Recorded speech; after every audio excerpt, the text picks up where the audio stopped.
Tulong! Tulong! Tulungan niyo kami! Doktor! Doktor! Kung nariyan ka man sa paligid, tulungan mo kami! Hoy, matandang bulag! Huwag mo nang tawagin ang anak ng tokwang yon. Ibigay mo sa akin ang batang yan kung ayaw mong burahin na kita sa mundo. Hindi mo ba ako nakikilala, ha? Ako si Leon, ang kilabot ng siga rito sa mataas na kahoy.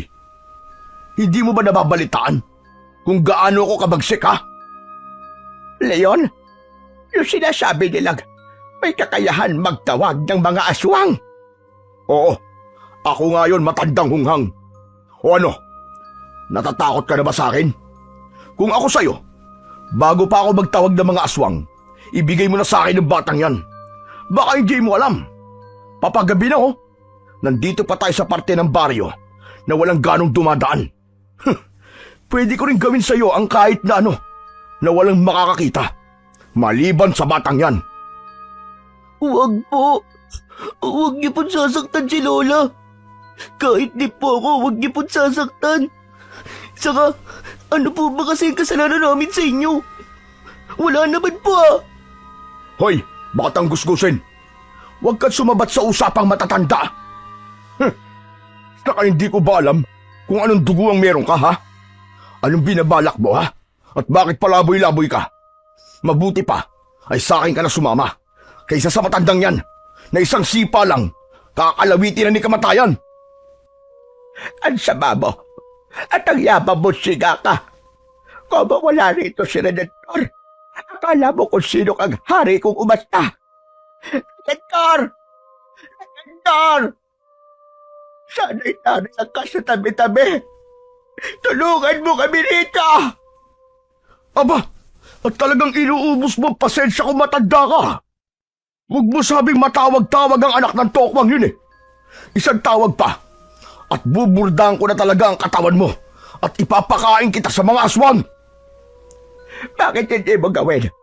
Kung talagang matapang ka, sige. Saktan mo na ako. Tignan na lang natin kung hanggang saan ang tapang mo. Aba, huwag mo akong maangas-angasan dyan, tanda. Hindi ko ba alam na may itinatago ka sa suot mong basahan na saya? Hindi ako tanga kung yun ang inaakala mo. Tanga ka naman talaga, di ba? Aangas-angas ka sa harap ko. Ay hindi mo naman pala ako kayang lapitan. Ano? Sige, lapitan mo ako. Lumapit ka.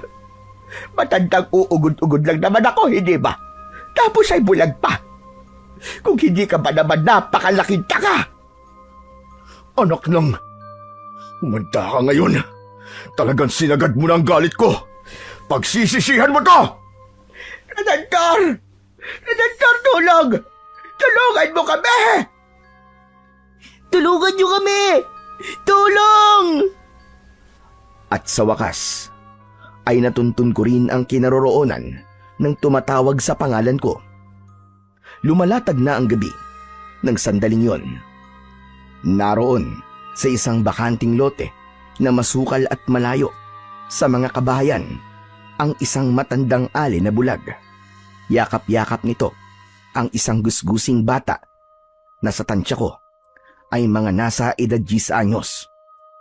Ang matandang babae naman ay mga nasa edad 60 na. Kasalukuyang sinusugod ang mga ito ng siga-siga na si Leon na mga edad 35 na. 5 taon lamang ang itinanda nito sa akin. Isa ito sa kilabot na siga sa lugar namin na paris ko rin naman. Ito ang palagi kong nakakabangga at ang grupo nitong gang.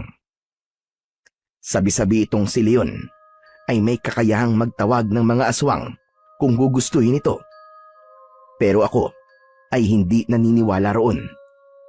Para sa akin ay gawa-gawa lang ng grupo nito yon para lalong katakutan sila sa mataas na kahoy.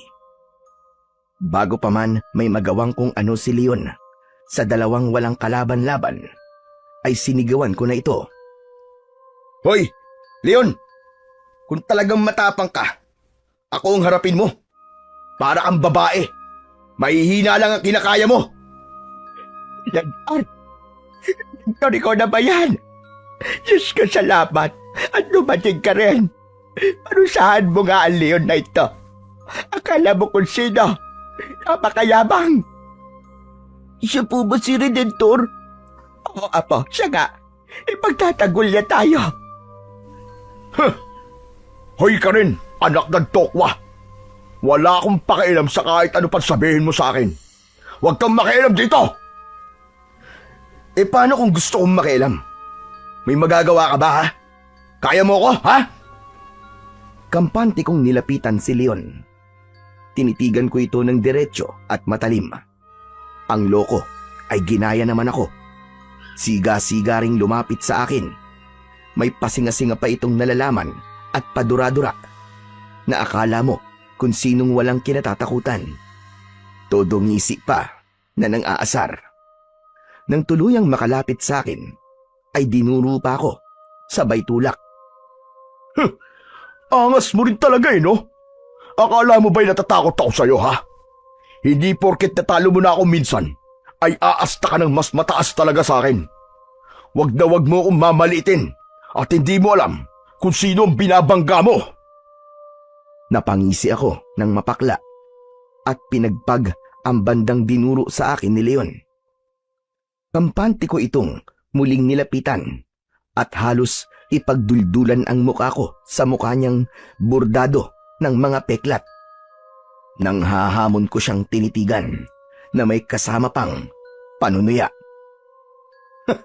Walancho, sa itsura mong yan, hindi ko pa ba alam na wala ka naman talagang binatbat? Hindi ko na nga alam kung may espasyo pa ba yan sa mukha mo para sa mga bagong peklat na ibuburda ngayon ng mga kamao ko. Ipinakita ko pa sa pagmumukha niya ang kuyom na kuyom at matigas kong kamao, dahilan para magkislutan ang mga kalamnan niya sa panga na siyempre ay ikinatuwa ko. Abat, anak ng... Ito na ang huling pagkakataon na magagawa mo to sa akin. Sinasabi ko sa'yo, pagsisisihan mo sandaling ito! Hiya! Naglaban kaming muli ng matindi ni Leon ng oras na yon. Kasabay ng pag-alulong ng isang aso sa di kalayuan ay ang ingay ng pagbabasagan namin ng muka ni Leon. Lakas sa lakas at angas sa angas. Halatang ayaw magpatalo ni Leon at pilit tinatapatan ang lakas kong batak sa pagkakargador at kung ano-anong mabibigat na trabahong pinapasok para lang makaraos sa araw-araw. Wala pang 10 minuto kaming naglalaban ay dinig ko na kagad ang kanyang paghingal. O ano? Kaya mo pa ba? Teka, Leon ka ba talaga, ha? O isa ka lang kuting? Mukha mo! Pero oras na inilabas ko, ang totoong ako, sinisiguro ko sa'yong wala kang panama sa akin. Ah, ganun ba? Bakit kasi hindi mo pa ilabas? Hindi yung ganyang para ka nang iiyak. Buang! Napakayabang mo!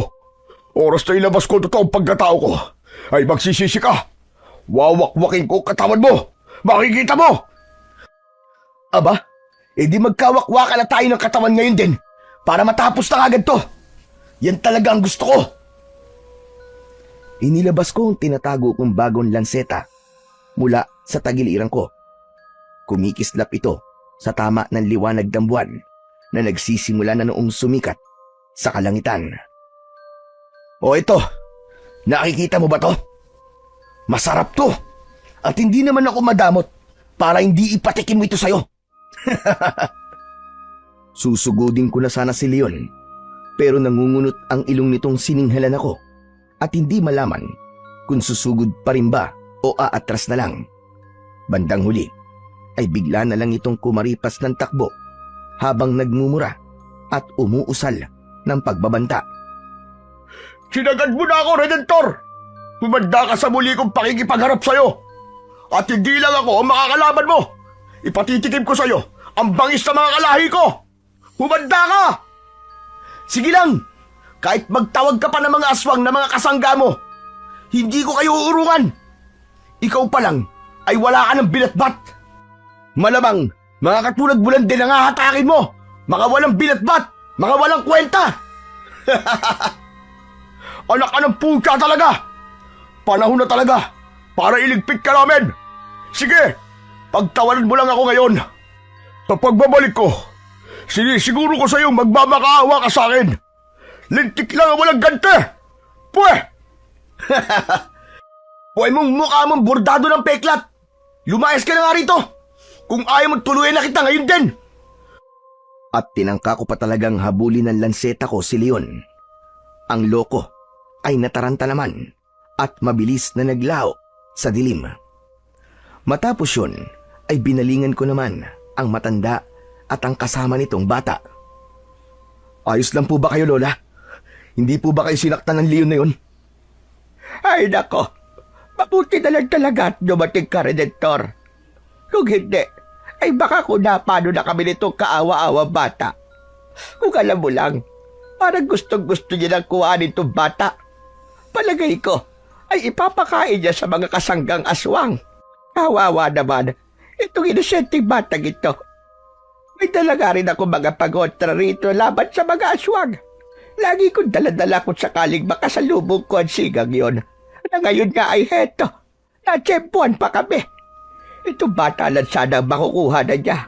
Kaso, ay biglang naramdaman kong may inihudyat sa akin itong mga dala ko na hindi ko naman maintindihan. Naisip ko na baka may aswang sa paligid. Ro, si Leon lang pala yun.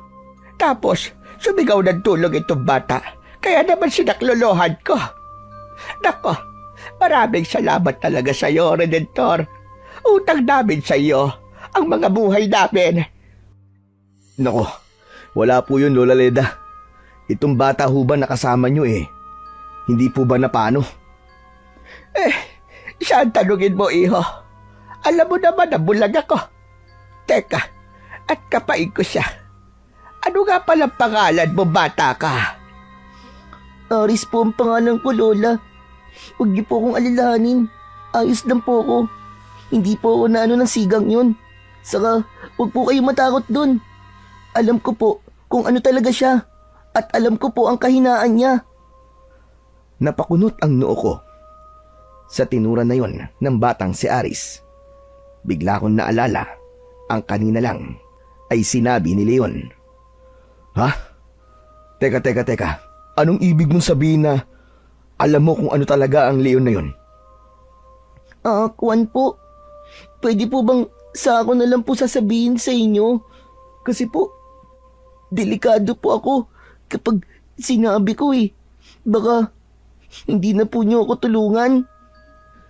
Sa halip na mawala ang pagkakakunot ng noo ko, ay lalo naman akong naguluhan sa isinagot ni Aris. Biglang naging parang misteryo ang dating ng pagkatao nito.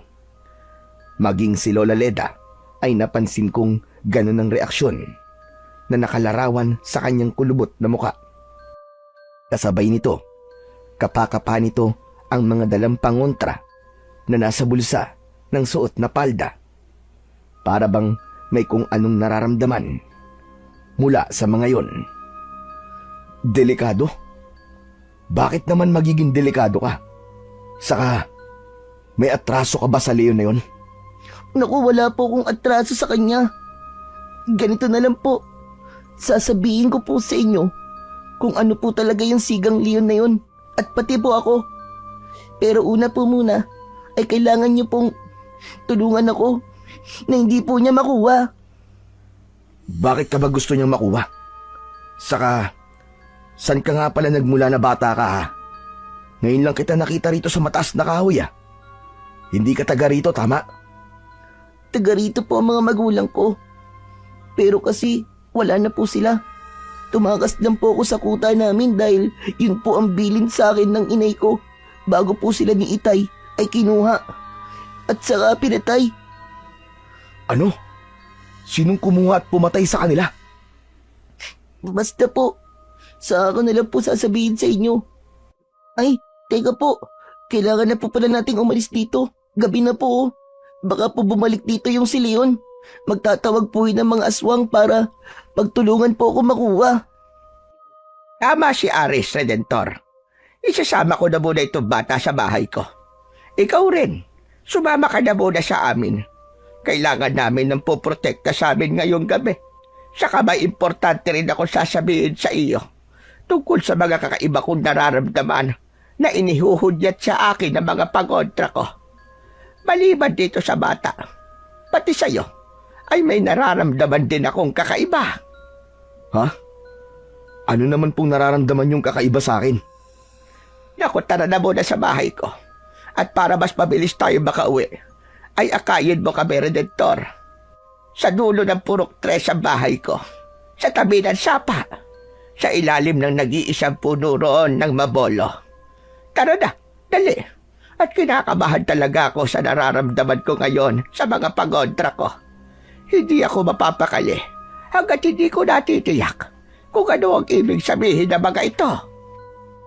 Dala ng kuryosidad tungkol sa batang si Aris at sa nararamdaman kuno ni Aling Leda ay nagmamadali na nga kaming umalis. Inakay ko sila papunta sa direksyong sinabi ng matanda. Habang naglalakad kami, ay alerto akong nagmamasid sa paligid. May naririnig pa kaming kung ano-anong kaluskos sa hindi kalayuan. Madilim-dilim sa banda namin dahil medyo malayo pa ang poste ng ilaw sa may kanto. Para bang may mga aninong nag-aabang sa may mga puno sa paligid. Hindi naman nagtagal ay nakarating kami sa bahay ni na Aling Leda. Isa itong luma na kubo. Sa bawat dingding nito ay may mga nakasabit na kung ano-anong mga halamang baging, mga sanga o mga tuyong daon na kahit malayo pa ay naaamoy na ang matapang na amoy ng mga ito. Hula ko ay mga pangontra yon at mga halamang herbal. Agad kaming pinapasok ni Aling Leda sa kubo. Kaagad din siyang nagsindi ng gasera matapos maisarang maigi ang pinto at mga bintana ng bahay. Tumambad sa amin ni Aris ang loob ng bahay na puno rin ng mga nakasabit na kung ano-ano. May mga tirintas pa ng bawang at mga telang salit-salit na kulay pula at itim. Napansin kong si Aris ay parang kinakabahan at sa mga sulok ng mga mata ay naroon ang takot na pilit pinaglalabanan. O siya, bago natin pag-usapan at sinabi ko kanina, Redentor, diyan lang muna kayo sa salas at magsasaing muna ako saglit. Salo-salo tayong maghahaponan. Ipagtitimpla ko rin muna kayo ng kape at para habang hinihintay niyo ako, ay magkwentuhan muna kayong dalawa. Sige lang po, Lola. May mga itatanong din po ako tuloy dito kay Aris. Habang naghahanda nga, si Lola Leda, nang mahahapunan namin, ay kinausap ko ang batang si Aris. Una, ay pinansin ko ang kakatuwa nitong ikinikilos. Yung para bang hindi mapakali, palingalinga sa paligid, at parang kinakabahan pa rin. Ayos ka lang ba, ha, Aris? Para kang kinakabahan at di ka mapakali sa pagkakaupo mo, ha? Kuwan po. Tama, nanibago lang po ako siguro. Ngayon lang po ako nakapasok sa ganitong klase ng bahay. Parang nakakatakot po kasi. Ang dami pong mga nakasabit sa dingding. Sigurado ka bang dahil lang sa naninibago ka? Tignan mo nga itsura mo. Namumutla ka na at pinagpapawisan pa. May iniinda ka bang sakit, ha? Saglit na napalunok ng laway si Aris habang napapatitig sa akin at habang sinasalat ko ang noo nito. Makaraan ay malungkot na napayuko. Siguro po ay dapat ko na pong sabihin sa inyong tungkol sa akin, Kuya Redentor. Sana po maintindihan niyo ako at huwag niyo po akong papatayin. Malungkot ang pagkakasabi noon ni Aris. Pag-angat muli nito ng muka, ay saka ko napansing lumuluha na pala ang lumalamlam nitong mga mata. Nang sandaling yon, parang biglang nakita ko ang sarili ko kay Aris noong kaedad ko pa lamang ito. Tingin ko rin ay parang hindi nagkakalayo ang kwento ng buhay namin. Napapangiting ginulo ko ang buhok ni Aris at hinaplos-haplos ang ulo. Huwag kang malungkot at umiyak ng ganyan, Aris. Saka, bakit naman kita papatayin? Ano naman ang kasalanan mo sa akin para gawin ko yun sa'yo, di ba? Wala naman, di ba? Muli akong tinitigan ni Aris. Para bang nananansya at binabasa kung ano ang nasa isip ko. Maya-maya pa ay napansin kong biglang namula ang mga mata nito. Saglit lang yon, pero agad ding bumalik sa dati. Sa pagkakabigla ko, ay bahagya akong napaigtad. Uy! Teka! Bakit biglang namula ang mga mata mo? Isa po akong aswang, Kuya Redentor. Mga aswang din po ang mga magulang ko.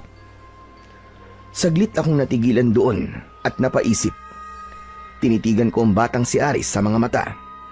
Pero dahil diretso lang itong nakatingin din sa akin, ay mukhang nagsasabi ito ng totoo. At ako, biglang hindi makapaniwala, ay saglit na napatawa na lang. Nagbibiro ka lang, ino? Hindi mo ako matatakot sa mga ganyan-ganyan mo, bata. Walang kahit na anong kinatatakutan ang isang katulad ko. Kuya Redentor, seryoso po ako. Aswang po talaga ako, maniwala kayo. Tumakas po ako sa baluarte namin dahil yung po ang bilin sa akin ng mga magulang ko bago po sila pinatay ng pinuno namin. Sabi po nila, kung hindi raw po ako tatakas, ay kukunin daw po nila ako para gawing alay, para lalong lumakas ang pinuno. Kasalukuyan pong pumapatay ang pinuno namin ng mga mahihinang aswang. At ang puso po nila ay iniaalay sa dinidiyos po nilang demonyo. Mas malakas po ang balik na kapangyarihan sa kanya kapag ang inialay ay puso ng isang batang aswang na hindi pa po nakakapag-anyong aswang na tulad ko po. Ang sabi pa po sa akin nila inay at itay ay humingi raw po ako ng tulong sa mga tao at wag na wag daw po sa mga kalahi namin.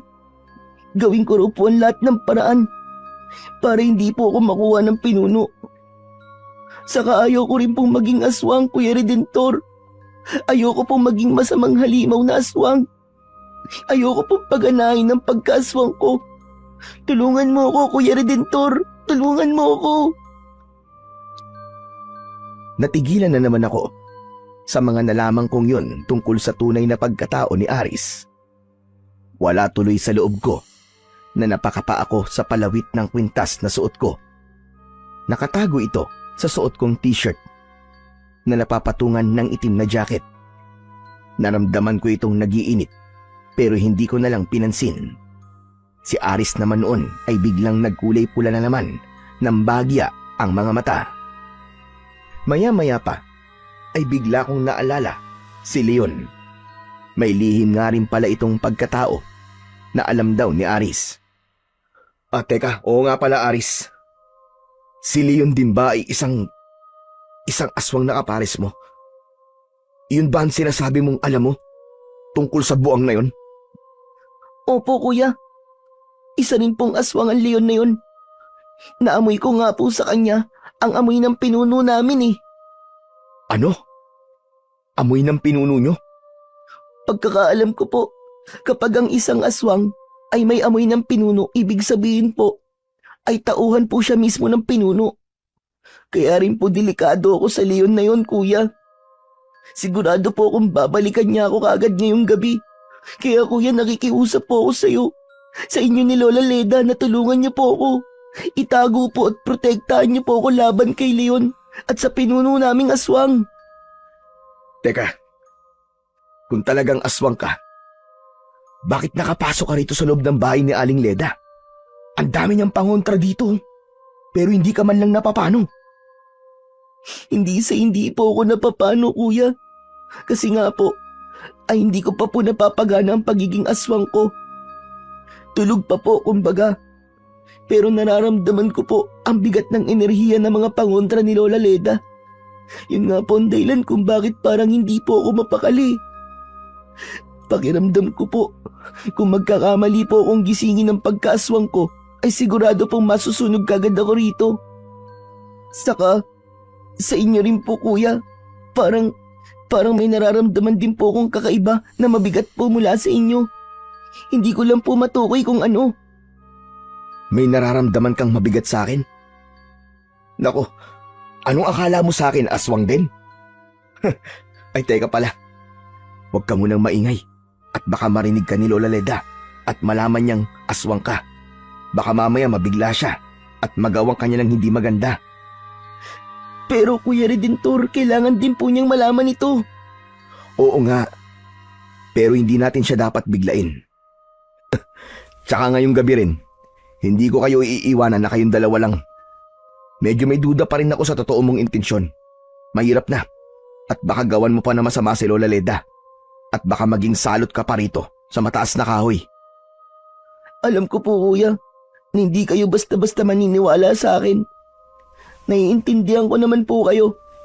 Pero sa ngayon, ay obligado na po kayong tulungan ako dahil kung hindi, papayag po ba kayo na makuha ko ng pinuno namin at tuluyan lumakas ang kanyang pagkaswang?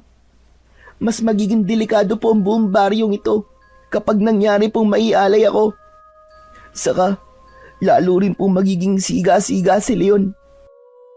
Kapag lumakas po ang pinuno, dadagdagan din ng pinuno ang taglay na lakas at kakayahan ni Leon bilang pinagkakatiwalaan niyang aswang. Papayag ka po bang madali ka na lang niyang matatalo kapag nangyari yon?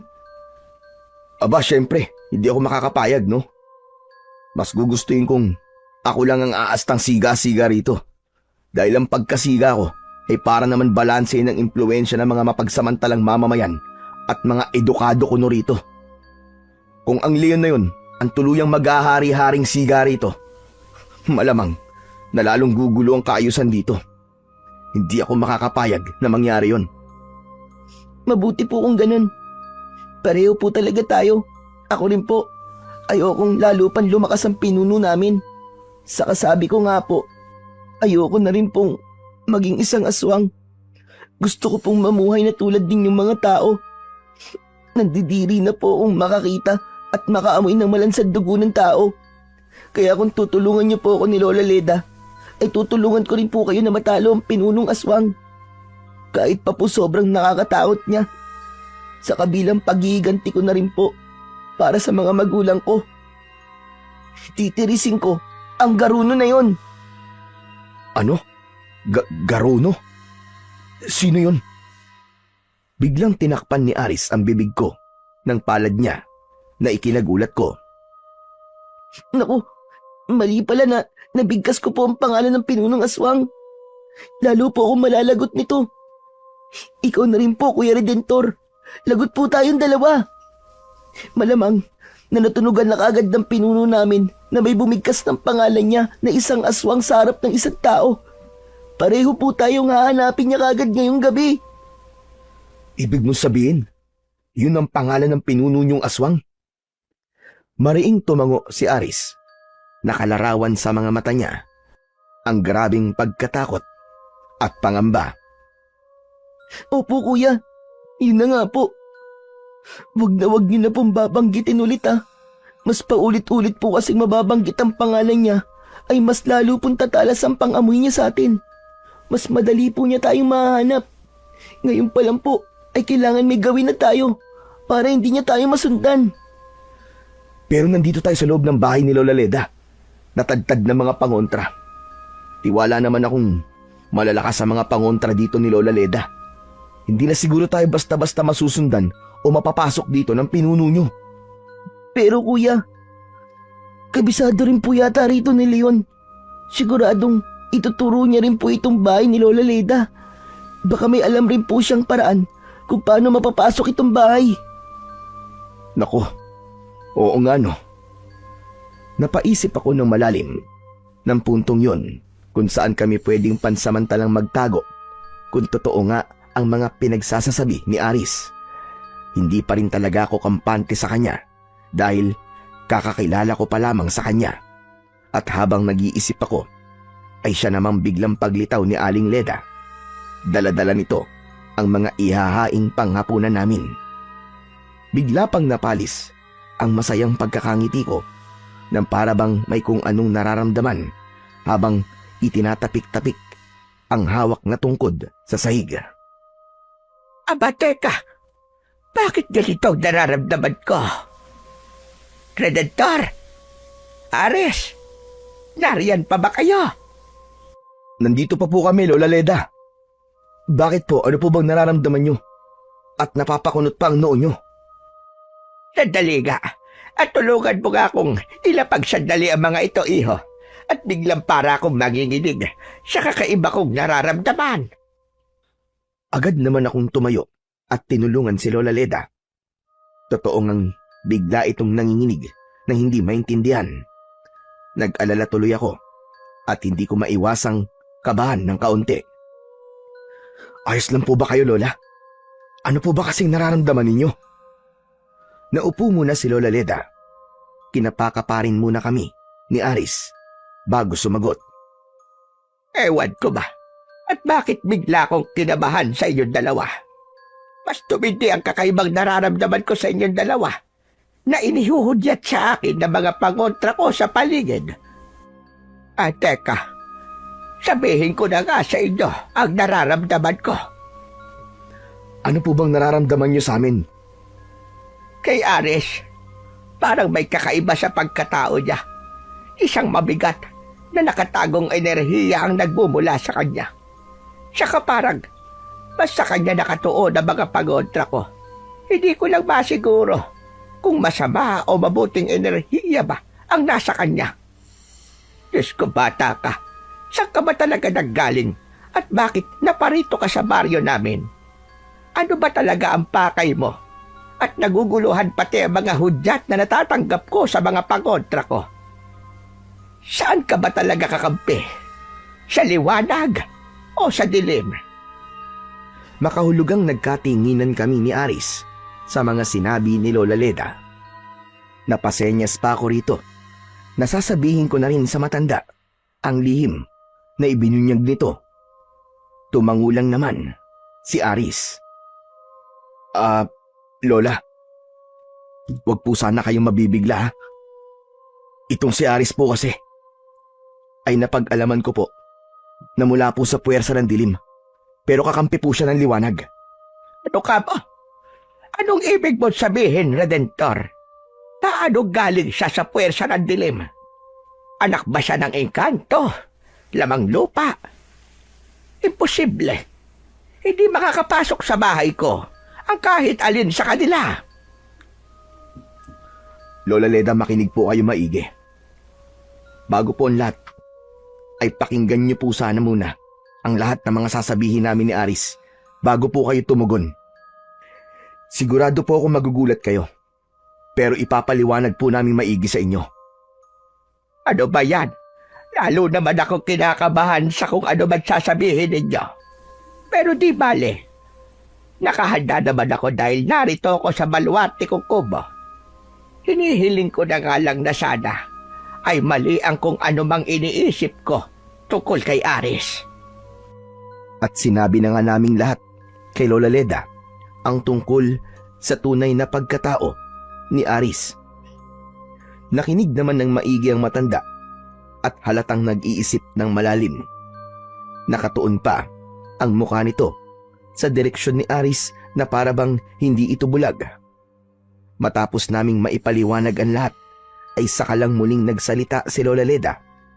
Ngunit bago nagsalita, ay inihampas muna nito ng malakas ang tungkod sa ilalim ng lamesang pinagsasaluhan namin. Napakislot pa kami pareho ni Aris. Si Aris naman ay parang kinabahan pa at napansin ko na namang sandaling nagkulay pula ang mga mata. Diyos ko, totoo ang isa kang aswang na bata ka. Bakit nga pala, hindi ko to naisip gawin kagad kaninang kaharap pa natin si Leon. Di sana, ay alam ko na kagad na aswang ka, Aris. Nalaman po ninyo sa pamamagitan lang po ng tungkod po ninyo? Oo, itong tungkod ko kasi ay minsan kong ibinabad sa pagontrang langis at dinasalan ko rin para magsilbing tulong sa akin na malaman kong masasamang elemento o aswang ang nasa paligid ko na hindi ko nakikita. Isang hampas ko lang dito ay kaiinisan na ng mga aswang o masasamang elemento. Ang katawan nila ay tutugon kagad sa pamamagitan ng kagustuhang magpalit ng anyo. Ngayon mismo ay naramdaman ko yon sa iyo, Aris. Tama ba ko, iho, na gusto mo sanang mag-anyong aswang? Lola Leda, napansin ko pong sandaling biglang namula ang mga mata ni Aris. Kung ganon, ay totoo ngang kampon siya ng dilim. Pero naramdaman ko rin malakas ang pagpipigil niya at ayaw ilabas ang totoo niyang katauhan. Naku, huwag niyo na pong uulitin yan, Lola Leda. Gabi pa naman po ngayon. Hindi po pwedeng magising ang pagkaswang ko. Ayoko pong magpalit ng anyo. Natatakot po ako na kapag nagpalit po ako ng anyo, ay baka mas mahirapan na po ako magpigil sa susunod. Saka, paano pa po ako makakahingi ng tulong nyo kung pati po ako ay magiging delikado na po sa inyo? Ganon ba? Ayaw mo nga talaga na maging aswang kung ganon. Pero gustong-gusto kang kunin ang pinuno nyo para lalo siyang lumakas. Yung ika ninyo dahil hindi mo pa nga napapagana ang pagiging aswang mo. Teka, may naisip ako. Kaya lang pag-iisipan ko munang maigi bago ko sabihin sa inyo. At ikaw pala, Redentor, nararamdaman ko sa iyo na may taglay kang isang bagay na nasa isang antingero. Isa ka bang antingero? Antingero? Naku, hindi po ako antingero, Lola. Kung iniisip ninyong ako ang kailangan lumaban sa mga aswang, handa naman po akong lumaban kahit wala po akong taglay na kapangyarihan o kahit na anong galing ng isang antingero. Saka, paano po ninyong nasabing may taglay akong sa isang antingero? At bakit naman po ako magtataglay na sinasabi nyo? Wala pa naman po akong nakakasalamuhang isang antingero. Baka may aksidente ka napulot na bagay na pagmamay-ari pala ng isang antingero. May burloloy ka ba suot sa katawan o kahit na anong sandata? Sabihin mo sa akin at tutukuyin ko kung alin ang nararamdaman ko sa iyo na galing sa isang antingero. Nakapako ang suot kong kwintas na may kakaibang palawit na para bang medalya. Kasunod nito ay kinapako rin ang lansetang isinuksok ko sa may tagiliran ng suot kong pantalong maong. Inilapag ko silang dalawa sa lamesa. Lola Leda, dalawa lang naman po ang palagi kong daladala. Heto po, itong kwintas kong parang medalya at itong lanseta po. Palagay ko po ay ito pong lanseta ang tinutukoy ninyo.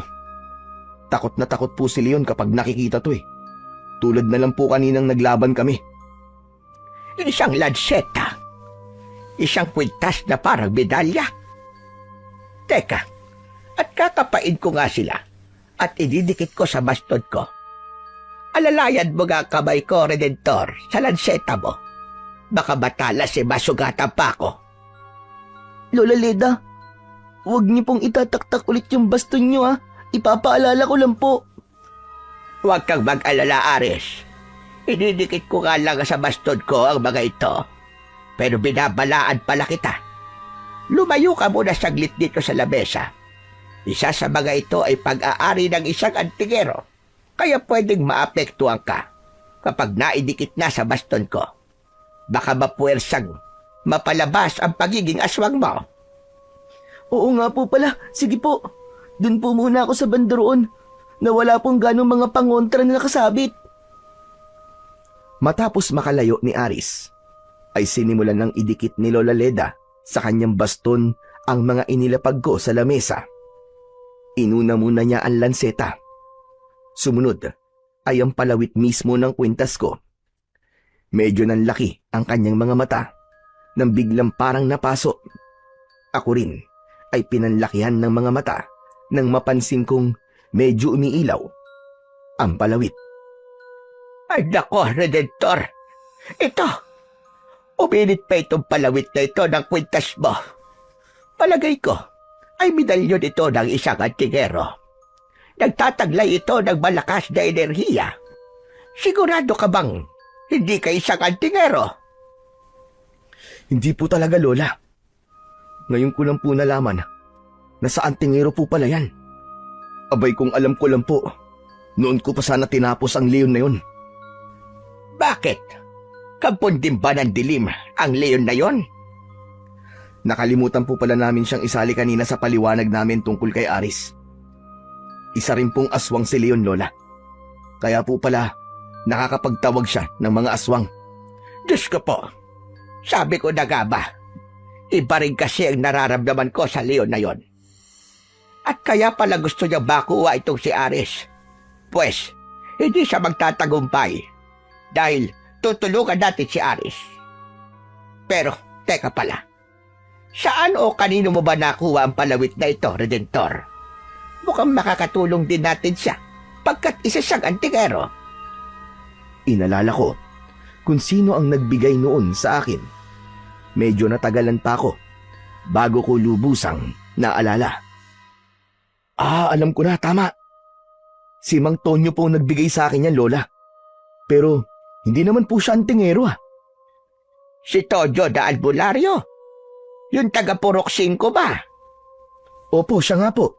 Ibinigay niya po sa akin yung parang medalya. Ipinilit po niya sa akin bilang kapalit daw ng pagtulong ko sa kanya. Minsan po kasi siyang pinuntahan ng grupo ni Leon at pinagdiskitahan ng mga inihahanda po niyang herbal na mga langis. Binantaan po siyang tumigil na sa paggawa ng mga herbal na langis. Kung di raw po, ay papalapa raw po siya sa mga aswang. Ngayon ay alam ko na kung bakit ginawa ng grupo ng buang na Leon na yun. Teka, nararamdaman kong buhay pa si Tonyo. Saka parang may kulang pa sa medalyon na ito. Hindi buo ang enerhiyang taglay nito. Kailangan natin siya mapuntahan.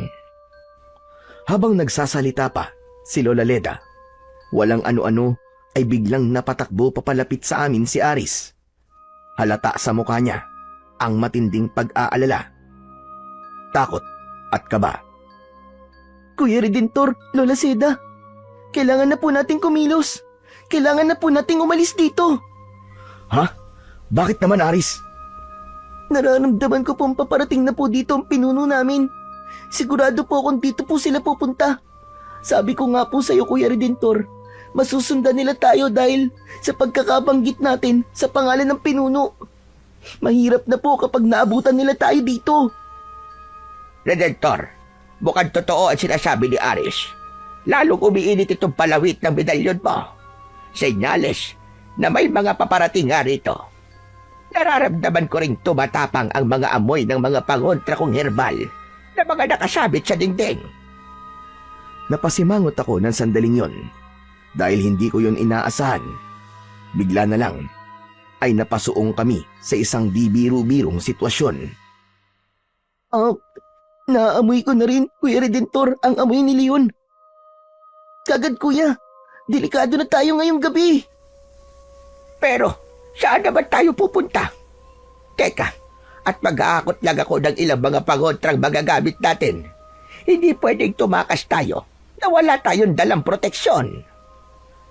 Habang naghahakot si Lola Leda ng mga pangontra, ay napapaisip naman ako kung saan kami pupunta na palagay ko ay hindi na kami masusundan pa ng mga paparating na grupo ng mga aswang. Maya-maya pa ay bigla kaming nagulantang nang sa hindi kalayuan sa labas ay nakarinig kami ng sigawan ng mga tao. Malamang na namataan na nila ang paparating na mga aswang. Binabalaan nila ang mga tao na wag nang lalabas pa ng kani-kanilang mga bahay at magsipaghanda raw sila ng mga pangontra at panlaban. Ayun na nga sila, Kuya Redentor. Lola Leda, tara na po tumakas. Diyos ko po, nakakatakot at nakakakaba naman ito. Ano na, Redentor? Saan tayo pupunta ngayon? Alam ko na kung saan tayo pupunta. Aris, alalayan mo si Lola Leda. Sumunod kayo sa akin. Hindi, ikaw na lang ang umalay sa akin, Redentor. May mga dala akong mga pangontra. Baka kung masaling ni Aris, ay magigising ang pagkaaswang niya. Oo nga pala. Sa likod nyo na lang po ako, Kuya Redentor.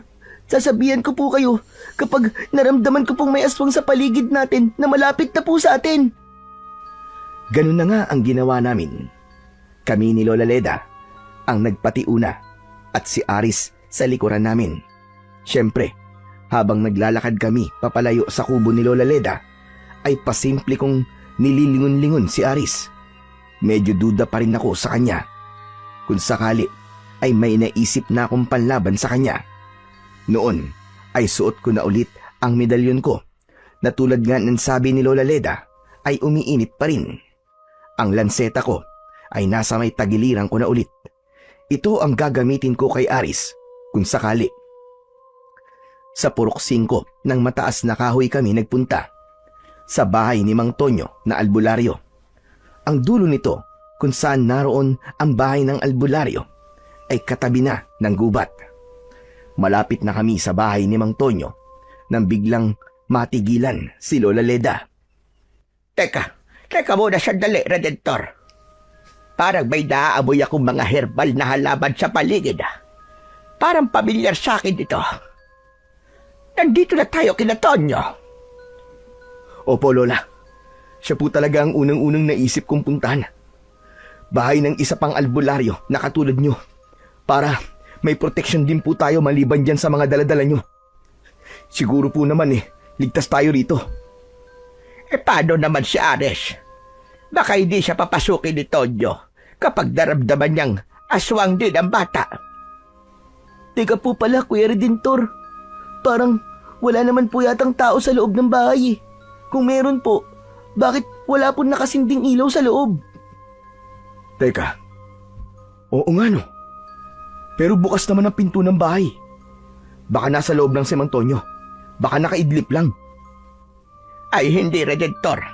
Ang mga albularyo, kapag ganitong may paparating na mga aswang ay naaalerto kagad ng mga herbal namin pangontra. Oo nga, at naaamoy ko mga herbal ni Tonyo. Pero hindi ibig sabihin ay nariyan pa siya. At hindi kailanman iniiwan ng isang albularyo ang pinto ng kanyang bahay na nakabukas. Malamang, wala nga riyan si Tonyo. Saka hindi rin tayo pwedeng basta nalang pumasok ng ganyang nakabukas nga. Hindi maganda ang ibig sabihin yan. Malalim akong napaisip doon. Wala akong kaalam-alam sa mga ganung bagay tungkol sa mga albularyo. Matagal ko na rin namang kilala si Mang Tonyo, pero wala man lang sinasabi sa akin tungkol sa pagiging albularyo niya. Habang nag-iisip ako kung saang posibleng nagpunta si Mang Tonyo, walang ano-ano ay may itinuro sa akin ang batang si Aris. Ay, Kuya Redentor, parang may anino po akong nakitang tumakbo papalayo sa likuran po ng bahay. Ayun po kuya, tignan mo, dali! Ha? Teka, parang anino ni Mang Tonyo yun ah. Tara, sundan natin. Mang Tonyo! Mang Tonyo, saan po kayo pupunta? Si Redentor po ito, Mang Tonyo! Saglit akong nilingon ng anino ni Mang Tonyo. Medyo natigilan pa at nagdalawang isip kung babalikan ba ako o itutuloy ang pag-alis. Sa huli ay itinuloy nito ang pag-alis. Ang direksyong tinahak ay papasok sa gubat. Doon ko naman biglang naalala na madalas pumasok sa gubat ang matanda. Nang minsang lihim ko itong sundan, ay napag-alaman kong may sikretong kuweba pala itong pinagtataguan na pailalim sa lupa. Aba, si Tonyo ba talaga yon, Redentor? Saka teka nga, nararamdaman kong tumatapang ang enerhiya ng medalyon mo, iho. At saka parang nararamdaman ko rin ang kapareho ng enerhiya niyan. Tama. Baka nasa kay Tonyo ang katulad niyan. Nako, kailangan natin siya masundan, Redentor. Tara na po kung ganun. Alam ko po kung saan natin siya matatagpuan. May sikreto po siyang pinagtataguan pa ilalim na kuweba sa loob po ng gubat. Malamang na doon po siya pupunta. Tara na po, Kuya Redentor. Nararamdaman ko po. Napapalapit na po dito ang grupo ng mga aswang kasama po ang pinuno. Hindi tayo dapat maabutan ng pinuno. Delikado. May kakaibang kakayahan daw po ito na manglito ng mga kalaban. Mabilis na kaming kumilos. Ganun pa man, Kakapasok pa lang namin sa gubat nang walang ano-ano ay nakarinig kami ng mabibilis na mga kaluskos sa paligid. Bunga nito ay pare-pareho kaming natigilan at nalito. Paano ay parang paikot sa amin ang mga kaluskos na sinabayan pa ng mahihina at papalakas na mga singasing at atungal. Mga aswang. Naku po, lagot tayo, Kuya Redentor. May mga nakaabang pala rito na mga aswang. Pwes, panahon na para gamitin natin itong mga pangontra at herbal na mga langis ko, Redentor. Heto, kumuha ka na rito sa mga dala ko. Ikaw, Aris, ano naman ang gagawin mo? Sa likod nyo na lang po ako, Lola. Basta, iwasan nyo po akong malagyan o madikitan po ng mga pangontra nyo, ha. Huwag nyo rin po akong pababayaang makuha nila. Mabilis kong hinila si Aris at ipinwesto sa likuran namin ni Lola Leda. Magkatalikuran kami ni Lola Leda at humanda sa mga maaaring mangyari. Inilabas ko na rin ang lanseta ko at ng pagkakataong yon, ewan ko ba kung bakit bigla ko rin kinapa ang suot kong medalyon na noon ay napansin ko ngang medyo nagliliwanag at umiinit. Hindi, Aris. Hindi ka namin pababayaan ni Lola Leda, pangako. Poprotektahan ka namin sa abot ng aming makakaya. Paano po pala lalaban si Lola Leda, Kuya Redentor? Bulag po siya, di po ba? Huwag mo akong alalahanin, Aris. Bulag lang ako. Pero matalas naman ang iba kong pandama. Saka, malalakas kaya itong mga pangontra ko. Hindi mo ba nararamdaman? Maya-maya pa, mula sa isang banda, ay lumitaw ang isang figurang pamilyar sa akin. Si Leon. At ito ay nasa anyong aswang na. Napakabangis ng itsura. Kumusta, Redentor? Nagkita na naman tayo. Nagulat ka ba? Dahil binalikan kita kagad. Kawawa ka naman. Hayang kasi, sinagad mo ko eh. Katapusan mo ng anak ng tokwa ka. Mga kalahi, sugurin ang buwang na yan. Pero teka pala, sandali. Nasaan nga pala si Aris? Naramdaman kong maigpit na nakakapit sa akin si Aris. Dama ko ang takot niya ng mga sandaling yon. Paliligtasin pala kita ngayon, Redentor. Madali lang naman akong kausap eh. Ibigay mo lang sa akin ang bata. Hindi! Hindi mo makukuha mula sa mga kamay ko ang batang to. Magkakamatayan muna tayong dalawa bago mo siya makuha. Yun ay kung kakayanin mo ko. Aba, ang tigas mo rin ano. Hindi mo ba nakikita mga kasama ko? Mga aswang kami. Hindi ka ba natatakot sa amin? At bakit naman ako matatakot sa inyo mga jablong buwang kayo? Mukha lang naman kayo nakakatakot eh. Pero pare-pareho naman kayong mga bobo. Mga bobo pala. Mga kalahi, umanda kayo. Pagtulungan niyo ang mayabang na sigang yan. Sa puntong ito, ay biglang may ibinulong sa akin si Lola Leda. Ni hindi man lang kababakasan ng takot ang ekspresyon ng mukha nito. Sa halip ay kampante lang ito at parang medyo galit. Sigurado kong hindi nila tayo basta-basta malalapitan, Redentor. Si Aris ang alas natin. Dati ko pa itong naisip. Pwede natin gawin pain si Aris sa kanila. Ho? Paano pong pain? Bantaan mo ang leon na yan. Nagigisingin natin ang pagkaaswang ni Aris kapag tinangka nila tayong kantiin. Tandaan mo, gusto siyang makuha ng pinuno nila dahil hindi pa niya napapagana ang pagiging aswang. Sigurado kong hindi sila magpapadalos-dalos dahil kay Aris. Lumakas lalo ang loob ko sa sinabing yun ni Lola Leda. Kaya naman, sinagot kong muli si Leon. Nakangisi ko siyang tinitigan. O ano, Leon? Puro ka lang pala pagbabantay. Bakit hindi niyo pa kami sugurin? Sobrang takot na takot ka sa akin, ano? Utot mo. Kami na di hamak na mas marami kumpara sa inyong dalawa lang.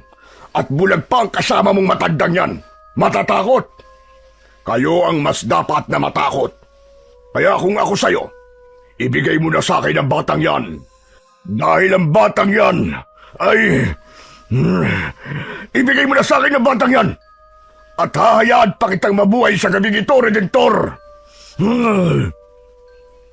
Ano akala mo sa akin, tanga? Na madali mo lang mauuto? Utot mo, Blue! Ginagalit mo talaga ako. Pwes, ako mismo ang wawakwak sa katawan mong tokwa ka. Aktong susugurin na nga sana ako ni Leon na sinundan pa ng mga kasama nitong aswang. Nanggigigil ang mga daliri nito na may matatalas na mga kuko. Maging ang mga kalamnan nito sa panga ay nagkikislutan.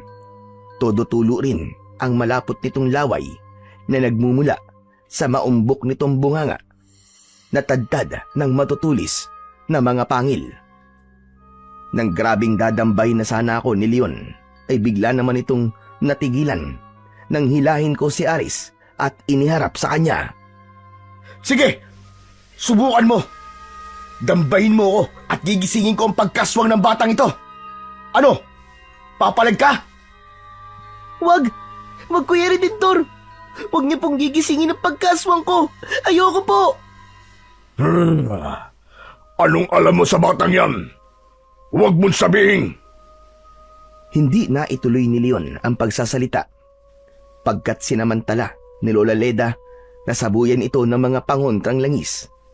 Galit na galit ito na pati mga kasama ni Leon na susugod din sana ay sinabuyan na rin ito na para bang nakikita sila.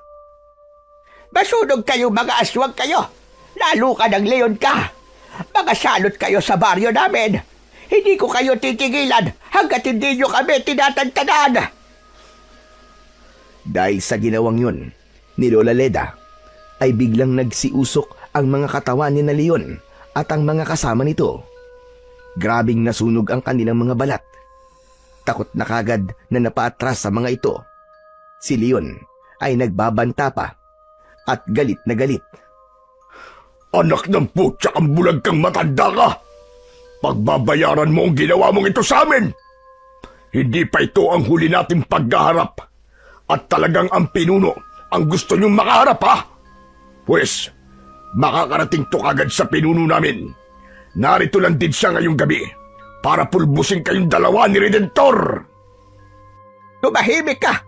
Ang dami mong aligas-gas. Puro ka lang naman angas kung magsalita ka. Pero saksakan ka naman pala ng ampawang utak. Hayaan mo, sa muling paghaharap natin, ay sisiguraduhin kong mapapaliguan ka na ng mga pangontra kong langis. Tignan lang natin kung hindi ka tuluyang maging ama. Mga kasama, tara na. Iparating natin ito kagad kay Pinuno. Nagigigil ako sa matandang bulag na yan. Matitikman niya ang bangis ko. Sa muli natin pakikipagharap sa kanila. Mabilis nang umalis si Leon at ang mga alipores nito. At pagkaalis nila ay saka naman bumigay ang kanina pa nararamdamang kaba ni na Aris at Lola Leda. Pinipigilan lang pala ng mga ito. Diyos ko mahabagin langit. Salamat naman at umalis na sila. Akala ko talaga'y katapusan na natin. Redentor, mabuti na lang talaga at kasama natin itong si Aris. Kung hindi pala, ay katapusan na natin pareho. Si Aris naman ay napansin kong napasimangot na palipat-lipat kaming minamataan ni Lola Leda. May balak po pala kayo sa akin. Balak niyo po palang gisingin ang pagkaswang ko. Akala ko po ba itutulungan niyo ako? Bahagya akong lumuhod para tapatan ang taas ni Aris. Hinawakan ko rin siya sa magkabilaang balikat. Ano ka ba, Aris? Hindi totoong palalabasin namin ang pagkaswang mo. Banta lang namin yun kina Leon at sa mga kasama niyang aswang. Yung kasi ang naisip namin ni Lola Leda para hindi tayo sugurin ng Leon na yun. Pero hindi ako pinakinggan ni Aris. Galit na tinabig nito ang mga kamay ko at umaktong tatakbo palayo. Hindi! Nararamdaman kong tototohanin niyo pa rin yun. Sinira niyo ang tiwala ko sa inyo, Kuya Redentor. Mabuti pa nga siguro. Nakuha na lang ako ni Garuno. Total, ay gigisingin niyo rin pala ang pagkaswang ko. At sama mo, Kuya Redentor. At sama mo rin, Lola Leda. At samahan yung dalawa. Agad na bumira ng takbo si Aris. Tinangka ko pa siyang habulin. Pero nagulat na lang ako sa bilis niyang tumakbo papalayo. Aris! Aris, teka! Bumalik ka rito! Aris! Noon ay tinapik ako ni Lola Leda sa balikat. Patawad. Patawad, Redentor. Mali nga yata ang nagawa natin. Naiintindihan ko ang pagtatampo ni Aris. Pero ngayon ko rin napagtanto na importanteng hindi siya makuha ng pinuno ng mga aswang. Yung ano nga ulit ang pangalan ng kanilang pinuno? Hindi po dapat binibigkas ang pangalan ng kanilang pinuno, Lola. Masusundan po niya kung nasaan po tayo ngayon. Ganun ba? Pero nabanggit siya kanina ni Aris, hindi ba? Mabuti pa isundan mo si Aris. Hanapin mo siya, Redentor. Mahirap na kapag nakuha siya ng mga aswang. Pero paano po kayo, Lola Leda? Kailangan maidala ko muna kayo sa pinagtataguang kuweba ni Mang Tonyo. Malapit na ba tayo roon? Opo, malapit na po tayo. Mabuti pa po ay madaliin na po natin ang paglalakad. Hindi rin po pwedeng manatili pa tayo rito at delikado po. O siya, sige, tara na. At kailangan mo pang hanapin si Aris. Diyos ko naman, naging padalos-dalos pala tayo kanina. Naligtasan nga natin ang leon na yon at ang mga alipores niya. Pero si Aris naman ngayon itong humiwalay sa atin. Ano ba yan? Mabilis kaming kumilos ni Lola Leda. Ang nagsisilbi lang naming ilaw sa masukal na kagubatan ay ang medalyon kong hindi pa rin tumitigil sa pag-ilaw.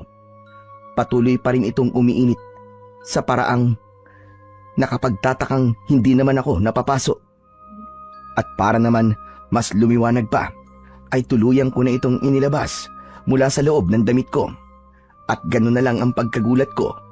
Nang pagkalantad nito, ay naglabas ito ng isang sinag na parabang sa flashlight at nakaturo sa isang direksyon. Ang mas ikinagulat ko, ang direksyong inilawan nito ay mismong papunta sa tagong kuweba ni Mang Tonyo. Mga ilang dipa na lang ang layo nito sa amin. Lola Leda, ito na pala ang sikretong kuweba ni Mang Tonyo. Ilang dipa na lang po ang lalakarin natin. Itinuturo po sa akin to ng medalyon ko sa pamamagitan po ng isang sinag. Ganun pa. Mabuti na ba kung ganun? Pero teka, naririnig mo ba ang mga kaluskos na naririnig ko sa paligid, Redentor? Diyos ko, kinakabahan ako. May aswang pa yatang nagpaiwan sa paligid. Alerto ka lang, iho. Sa isang banda ay may nakita kong parang biglang gumalaw sa damuhan sa mismong kinatatayuan namin ni Lola Leda. At bago pa ako makakilos, walang ano-ano, ay bigla na lang kaming bumulusok pa ilalim. Pareho kaming napasigaw sa pagkagulat. Bumagsak kami sa isang bagay na malambot. Pakiramdam ko ay tumpok ng dayami. Naaamoy ko pa kasi ang sariwa nitong amoy. Mukhang kakakuha lang sa bukid. Sa itaas naman namin ay napansin kong may muling nagsara. Agad kong iginala ang aking paningin. Napansin kong may nakasinding mga sulo na nakasabit sa dingding na lupa. Habang iginagala ko ang paningin ko, ay inaalalayan ko si Lola Leda sa pag-upo. Napansin ko na sumambulat ang laman ng parang sakong bitbit niya na naglalaman ng mga hinakot niyang pangontra.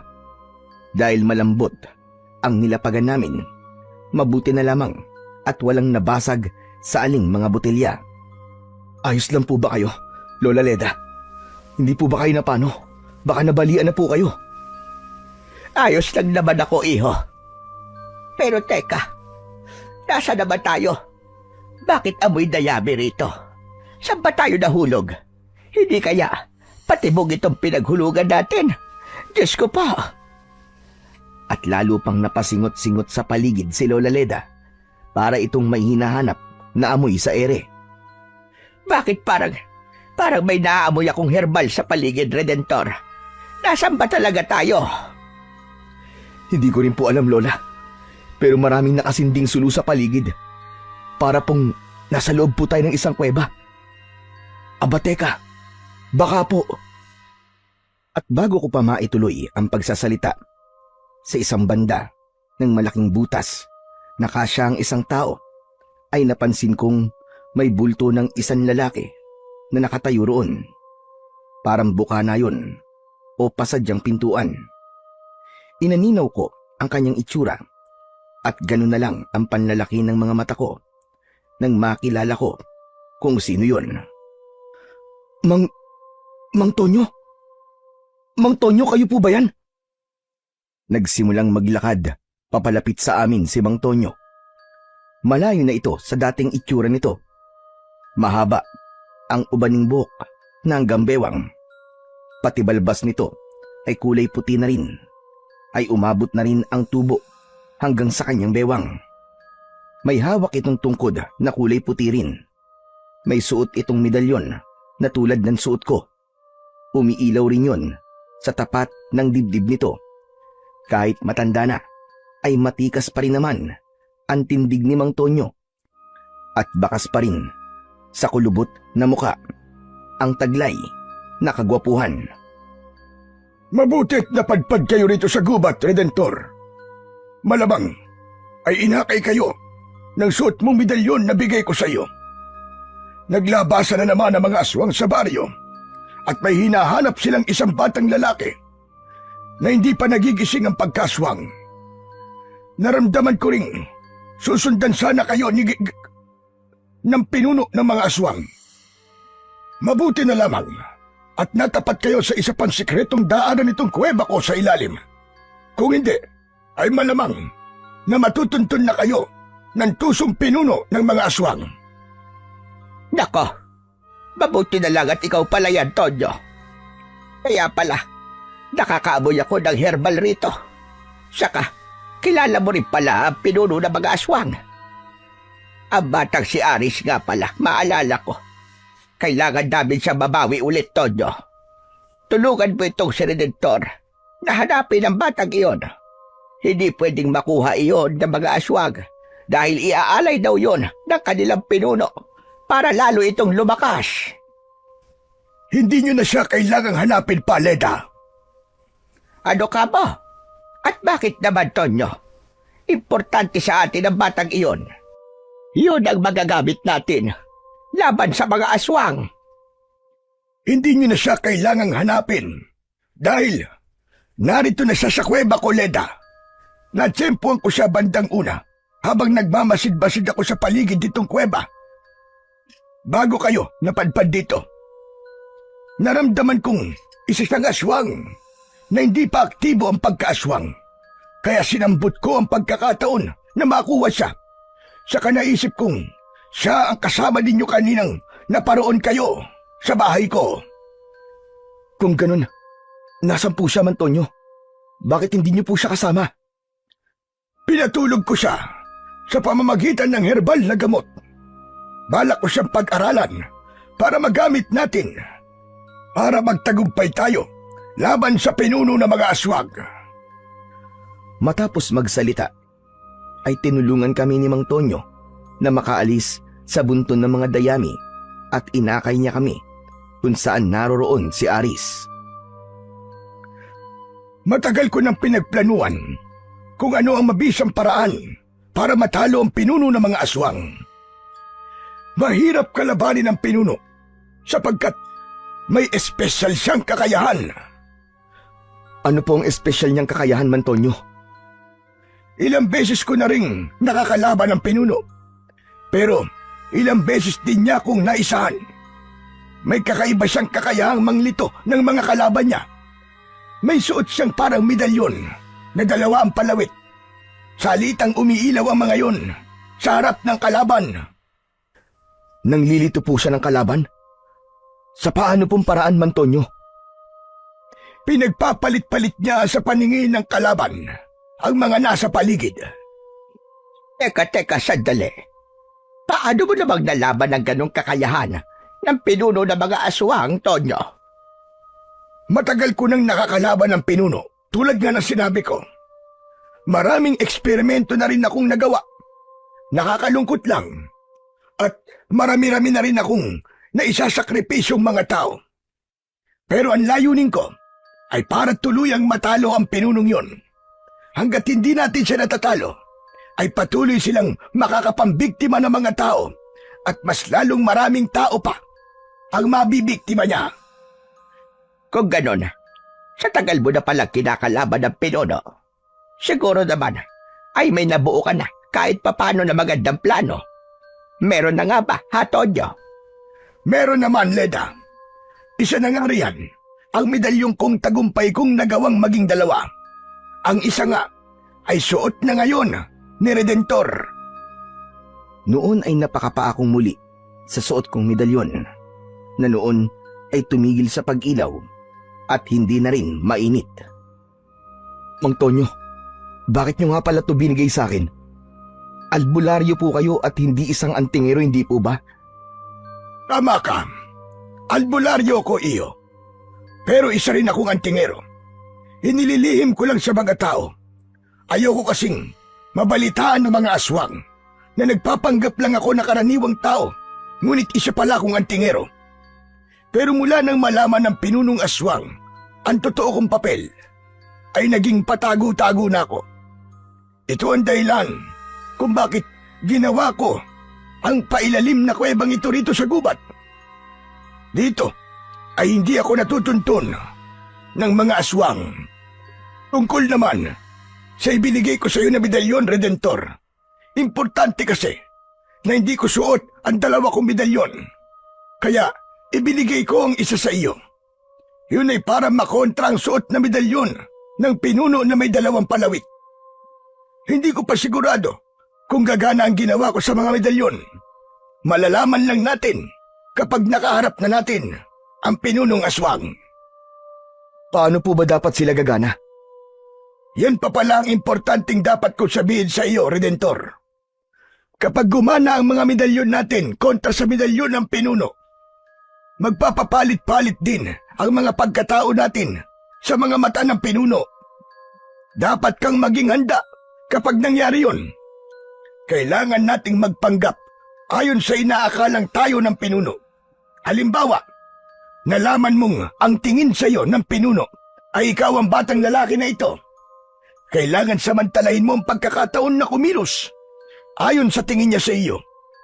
Kailangan natin dito ng taktika at talas ng isip para matalo ang pinuno. Gagayahin ng mga medalyon natin ang kakayahan ng medalyon ng pinuno. Nakukuha mo ba, Redentor? Ganun po pala.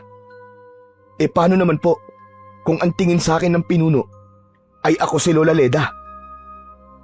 Mas mabuti kung ganun. Iisipin ng pinuno na madali ka lang niyang matatalo. At teka pala, kailangan pala kitang bigyan ng mga sandatang magagamit mo laban sa mga aswang at sa pinuno mismo. Mukhang wala kang kadaladala na kahit isang sandata man lang. Hindi uubra na ang pagiging siga mo lang ang gagamitin mo. Ibang level na ang pinuno. Nako, may bagong lanseta po ako rito, Mantonyo. Ito po, gawa po sa pilak. Takot na takot nga po si Leon na isa po palang aswang kapag nakikita to. Aba, ayos pala yan.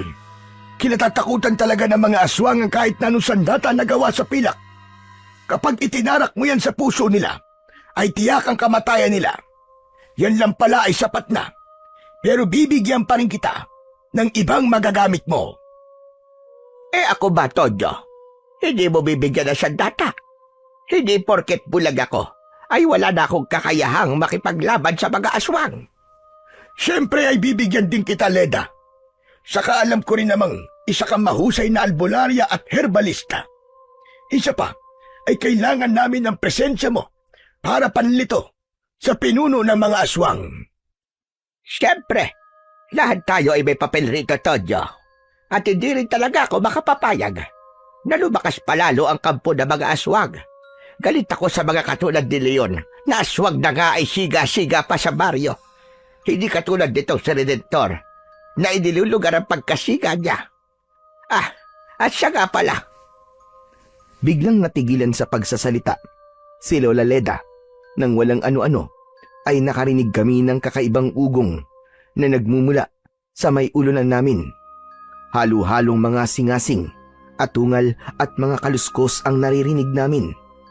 Noon ko napagtantong nasa ilalim nga talaga kami ng lupa. Kasabay pa nito ay napansin namin ni Mang Tonyo na umiilaw ang mga suot naming medalyon.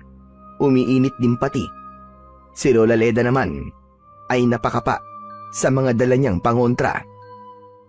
Huwag mo na kayong gagawa ng kahit na anong ingay, Redentor, Leda. Nasa tapat ng kuweba ko, ang pinuno, kasama ang mga alipores ng aswang. Nararamdaman kong may binabalak ang pinuno. Kasalukuyan niyang pinapagana ang medalyon niyang pang-aswang. Kayo ni Redentor, Tonyo. Hindi ba niyo pagaganahin ang mga medalyon ninyo?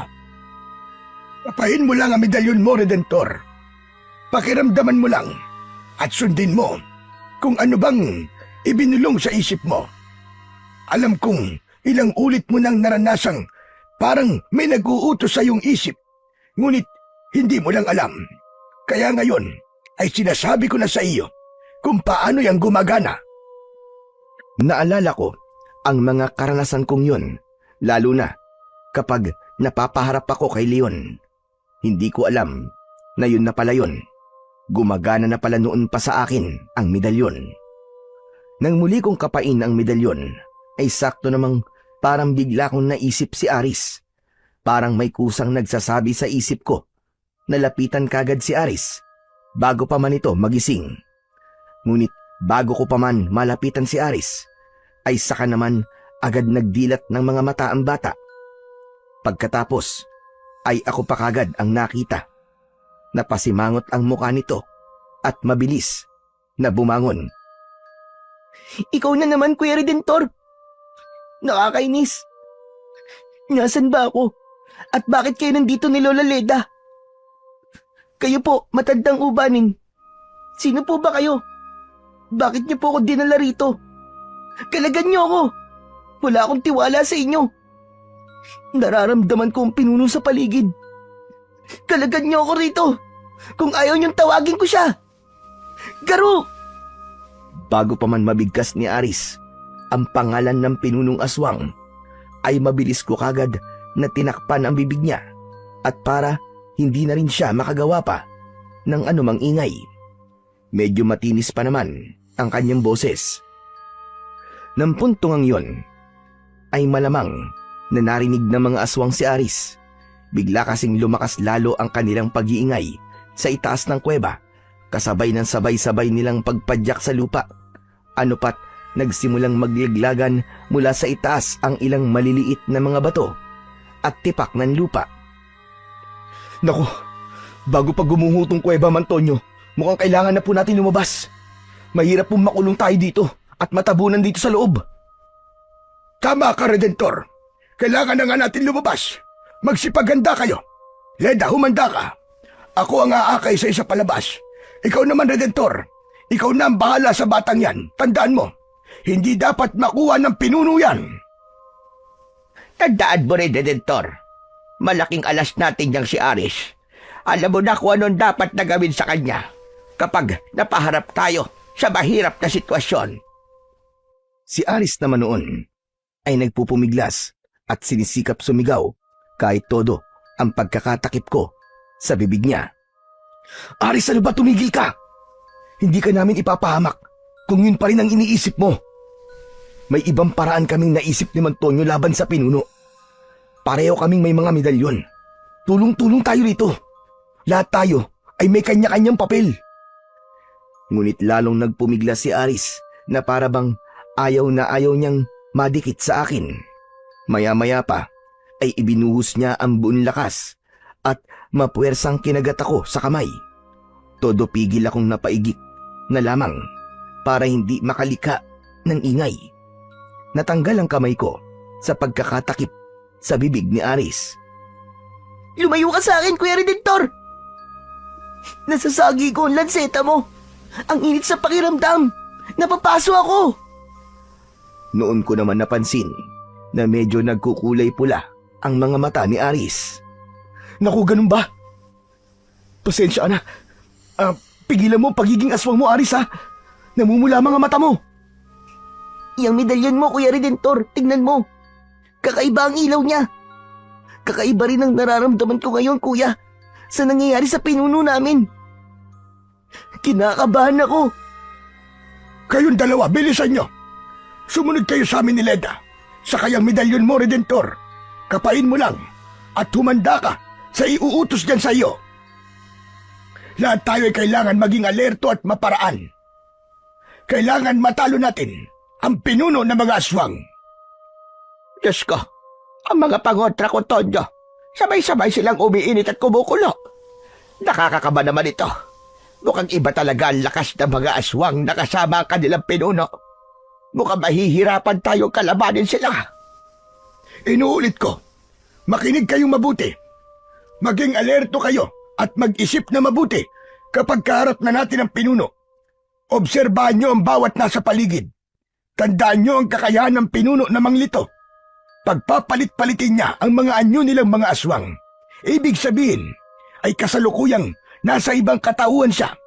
Kaya obserbahan nyong maigi ang mga makakaharap nating mga aswang. Talasan nyong maigi ang inyong pakiramdam. Tungkol naman sa posibleng paggana ng mga medalyon namin ni Redentor, baka pagpalitin-palitin din ang mga katauhan natin para lituhin din ang pinuno. Dapat ay handa tayong maging mapagpanggap. Nakukuha niyo ba mga sinasabi ko? Sabay-sabay kaming nagsitango ni na Lola Leda at Aris. Si Aris noon ay mukhang hindi na iwas sa amin dahil sa mga sinabi ko sa kanya kanina. Samantala, nang palabas na sana kami sa isang lagusan ng kuweba, ay napamura na lamang si Mang Tonyo. Nang sa may bukana ay napansin niyang sinira na pala ng mga aswang ang harang nito. Anak nang, humanda kayo! May mga nakapasok ng mga aswang dito. Kailangan nating umatras at sa kabilang lagusan naman tayo daraan. Aatras na sana kami para umalis nang biglang lumitaw naman ang nakapasok na mga aswang. Nang makita kami, mabilis kagad ang mga itong sinugod kami. Nang pagkakataong ding yon, ay naramdaman kong may kung anong iniuutos sa akin ang medalyon ko. Kaya naman ay inilabas ko ang lanseta kong gawa sa pilak at ang latigong ibinabad sa pangontrang langis na ibinigay sa akin ni Mang Tonyo. Aris, sumunod ka lang kay Mang Tonyo at Lola Leda. Ako nang bahala rito sa likuran nyo. Habang umaatras kami, ay kinalaban ko ang mga sumusugod na mga aswang. Napansin kong habang tumatagal ay parang natitigilan sila at nag-uusap sa kanilang mga mata. Maya-maya pa ay narinig ko ang isa na wag daw akong kakalabanin pagkat baka raw magising ang pagkaaswang ko. Doon naman may ibinulong sa akin ang medalyon ko. Nasa katauhan daw ako ni Aris sa paningin ng mga aswang. Nagulat ako roon, lalo na nang marinig ko pa ang isang aswang na kinukumbinsi akong sumama na lang sa kanila. Sinagot ko sila. Hindi! Hindi ako sasama sa inyo! Subukan niyo akong salingin at gigisingin ko ang pagkaswang ko! Diyan lang kayo at huwag susunod sa amin. Kung hindi, ay pagsisisihan nyo at malalagot kayo sa pinuno! Napalingon naman sa akin sina Mang Tonyo at Lola Leda na nagtataka at napapaisip. Alam kong alam na nila kung ano ang nangyayari. Nasulyapan kong napatango si Mang Tonyo at binulungan sina Lola Leda at Aris. Nang malapit na kami sa kabilang lagusan kung saan kami unang nahulog ni Lola Leda, ay napamura na naman si Mang Tonyo. Paano ay nakapasok na rin pala mula roon ang isa pang grupo ng mga aswang at kasama roon si Leon. Todo ngisi ang buang. Aha! At dito pala kayo nagtatago, ah? Pwes, malas nyo na lang. Dahil nakulong namin kayo ngayon. Hinarap ni Leon si Mang Tonyo at iba ang tawag nito rito. Inakala nitong ako si Mang Tonyo. Ibig sabihin, ang katauhan ko ay naipalit naman kay Mang Tonyo sa mata ng mga aswang. Bali ako si Aris at si Mang Tonyo naman ay ako. Ibig sabihin, ang katauhan naman ni Mang Tonyo ay na kay Aling Leda at si Aris naman si Aling Leda. Pinakadelikado ang katauhan ni Aris dahil aakalaing siya ang bulag at pinakamahina. Kailangan ko pa rin siyang protektahan. Ibinulong ko yun kay Mang Tonyo at ito na ang nagpaliwanag sa katauhan ng dalawa. Ano, Redentor? Ano? Dito ko natutuldukan ang pagiging bida-bida mong anak ka ng tokwa. Narito ng pinuno namin. Lagot kayo ngayon. Pero problema nyo na kung nasaan siya. Basta't narito siya. Sumagot naman si Mang Tonyo na akala ng mga aswang ay ako, kaya boses ko ang maririnig. Diablong buwang ka! Naburdado ng peklat ang mukha! Kabisado ko na ang pinuno nyo. Baka kayo ang lagot! Hindi nyo alam kung anong pinaghahandaan namin. Ikaw at ang pinuno nyo ang tutuldukan namin ngayong gabi! Ginagalit mo talaga ako, ah! Pwes, tignan natin kung hanggang saan ang angas mo! Biglang pumitik sa hangin si Leon. Bunga nito ay kagad nangamatay ang sindi ng mga sulong nakasabit sa mga dingding ng kuweba. Binalot kami ng pusikit na kadiliman. Nanginginig na kumapit sa akin si Aris. Kuya Redentor, natatakot ako. Sobrang dilim. Hawakan mo akong maigi, kuya. Baka bigla na lang akong dukutin ng mga aswang. Huwag ka mag-alala, Aris. Nakalimutan mo na ba ang ibinulong sa'yo ni Mang Tonyo na si Aling Leda ang katauhan mo? Ako naman ang nasa katauhan mo. Ako ang tatangkain nilang dukutin, pero hindi nila yung basta-bastang magagawa. Pero nakakatakot pa rin po, kuya. Saka parang may kakaiba po nangyayari sa akin na hindi ko po maintindihan. Parang nawawala po ako sa sarili ko. Ano bang ibig mong sabihin na parang nawawala ka sa sarili mo? Ngunit hindi na nakasagot pa si Aris nang biglang marinig naming pumitik din sa hangin si Mang Tonyo. Bunga naman ito ay biglang parang may nahawi sa mga mata namin. Nagtatakang tinanong ko si Mang Tonyo kung ano ang nangyari. Kinontra ko ang ginawa ng pinuno ng aswang, Redentor. Lumipat siya sa katauhan ni Leon. Ang Leon na nakikita natin ngayon ay ang pinuno pala mismo. Sa pagpitik ko rin sa hangin na iniutos sa akin ng medalyong ko, ay nabaligtad ang pagdilim ng paligid sa mga mata natin. Igala mo ang paningin mo, hindi ba't nakikita mo pa rin sa paligid ng mga aswang? Pati ang totoong katauhan nila ay nakikita na rin natin. Tignan mo si Leon ay hindi na si Leon. Siya ang pinuno mismo sa totoong katauhan nito. Nang igala ko ang paningin, ay totoo ngang nakikita ko ang totoong pinuno. Pero may isang bagay na nagpagulat sa amin. Nang balingan naman namin si Aris. Para bang nag-iiba ang anyo nito. Nang lingunin ulit namin ang pinunong aswang, ay napansin naming pati pala to ay medyo nag-iiba ang anyo. Para bang nag-aagaw ang anyo nito at ang anyo ni Aris. Ganon din ang nangyayari kay Aris. Nag-aagawan ang kanilang pagkatao. Sukat noon din ay may natanggap akong utos mula sa medalyong ko na noon ay umiinit na naman at umiilaw. Pati pala si Mang Tonyo ay nakatanggap na rin ng utos. Madali ka, Redentor. Kisingin mo ang pagkaswag ni Aris para hindi siya makuha ng pinuno. Yung pala pakay niya, kaya pinatay niya ang mga sulo. Gusto niya magpalakas para matalo tayo. Ngunit habang binubulungan ako ni Mang Tonyo ng dapat kong gawin, ay narinig din naming inutusan ni Garuno ang mga tauhan niya na sugurin kami anuman ang mangyari. Nangunguna rito ang totoong si Leon. Si Mang Tonyo kagad ang nakita nito pagkat ito ang itinuro rito ng pinuno sa pag-aakalang ako ang matanda. Ang pinuno naman ay nakamata sa akin at para bang pilit nakikipagtalastasan sa mga mata ko. Pakiramdam ko ay hinihipnotismo ako nito kahit malayuan. Inaakala nito na ako ang batang si Aris. Walang ano-ano ay biglang tumalbog ang suot kong medalyon. Takang napakapa ako rito. Kasabay nito ay biglang napabulalas ang pinuno at galit na umatungal. Kaya pala ay nalaman na nito na nililito rin namin siya sa pamamagitan ng mga medalyon namin ni Mang Tonyo. Naramdaman pala nito ang suot kong medalyon dahil sa tangka nitong paghihipnotismo sa akin. Muling pumitik ang pinuno sa hangin at muli akong tinitigan. Napamura ito sa kung anumang natuklasan.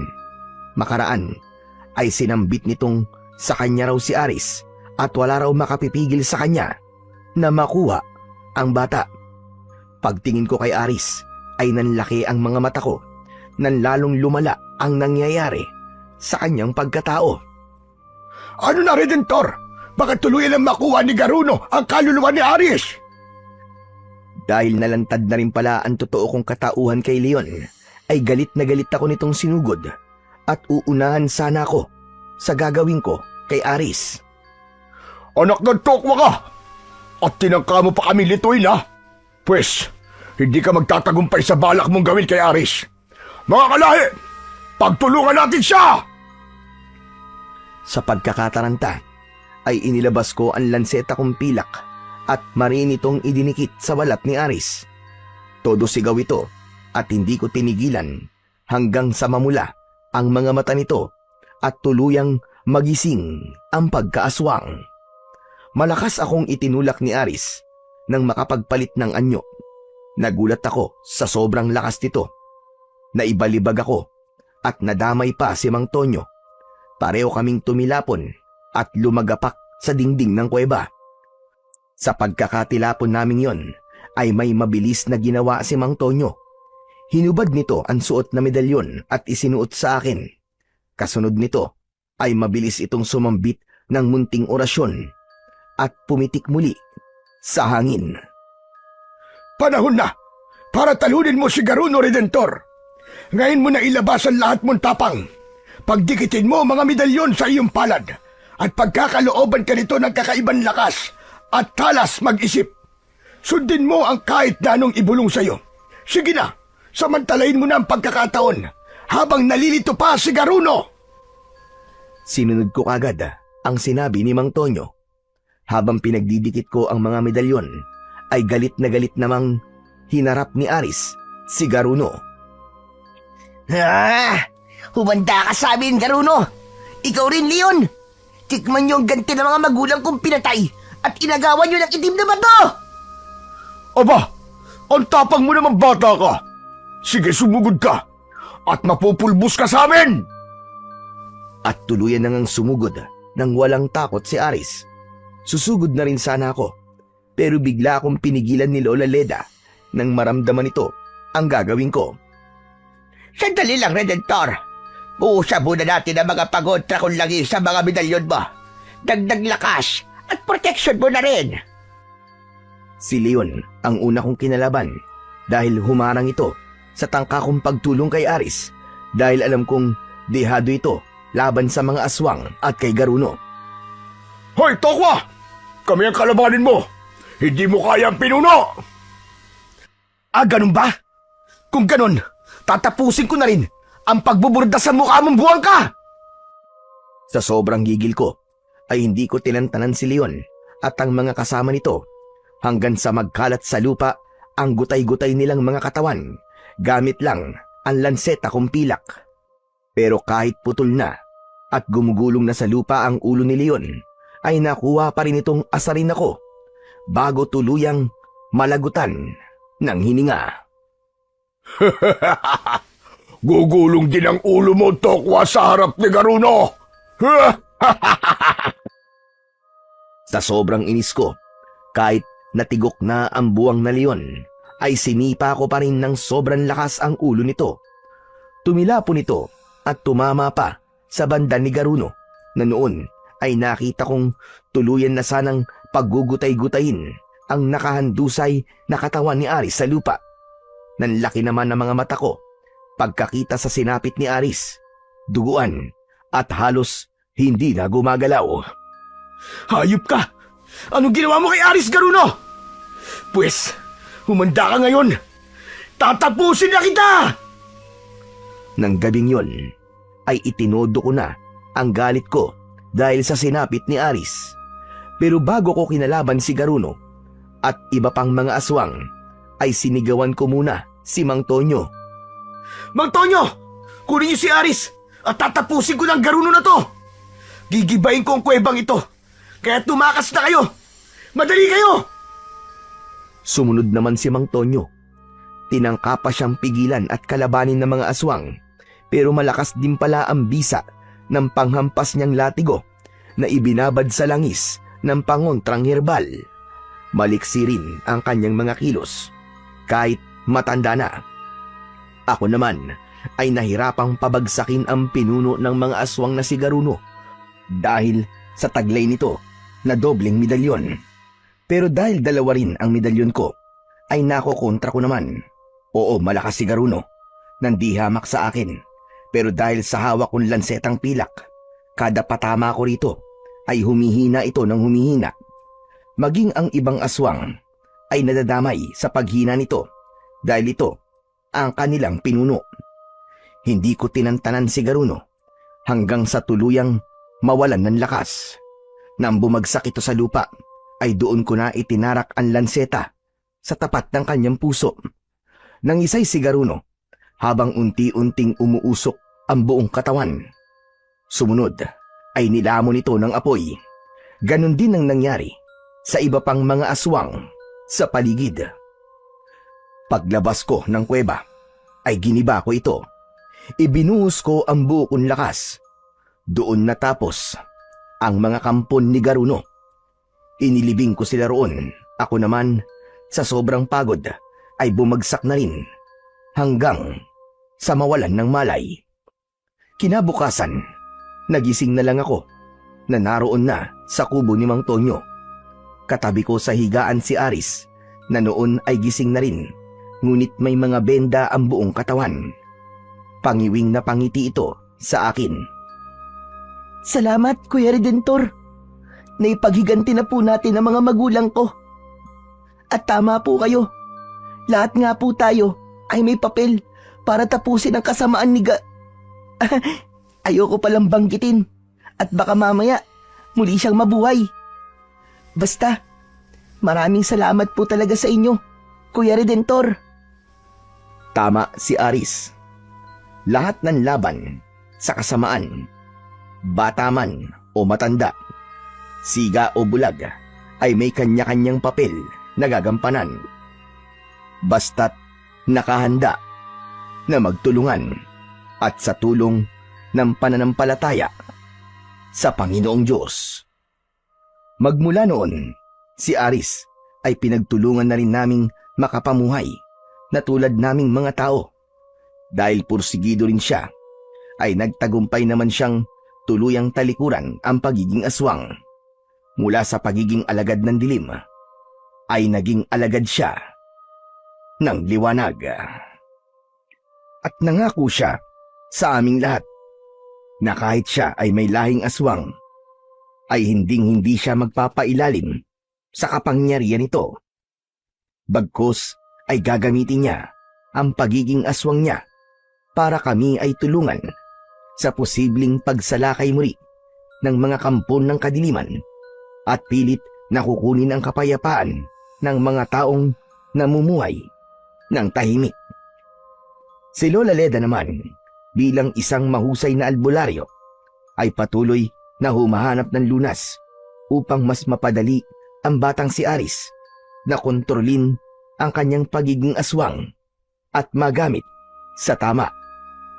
Si Mang Tonyo ay buong puso akong tinulungan at hinasa ang aking kakayahan sa pakikipaglaban upang nang sa ganon ay mas magampanan ko ang aking pagiging tagapagtanggol ng mga naaapi laban sa mga kampon ng kadiliman na tulad ng mga aswang. Nangako naman ako sa akin sarili na hanggang ako ay may lakas na lumaban sa tulong ng mga taong naniniwala sa aking kakayahan, na kahit pa ako ay nakilalang siga o barumbado. Patutunayan ko na ako'y may puso para sa lahat at handang tumulong at magtanggol kung kinakailangan. Sa kwentong inyong napakinggan ay ipinakita na hindi basta siga ay wala ng kwenta at ang tunay na lakas ay hindi nasusukat sa yabang o tapang-tapangan, kundi sa kakayahang pumili ng kabutihan kahit mahirap. Dahil sa kabila ng kanyang pagiging barumbado o siga, nagawa niyang tumindig at ipagtanggol ang mga tao laban sa kampon ng kadiliman na kinabibilangan ng mga aswang. At dito, naging malinaw na ang pagiging siga ay hindi dapat agad husgahan, sapagkat may kabutihang nakatago sa puso ng bawat tao. Kabutihang naghihintay ng pagkakataong umusbong. Sa gabay at tulong ng Panginoong Diyos, nagwagi ang liwanag laban sa dilim at pinatunayan niyang ang kabutihan, gaano man kaliit, ay may kapangyarihang magpabago ng kapalaran.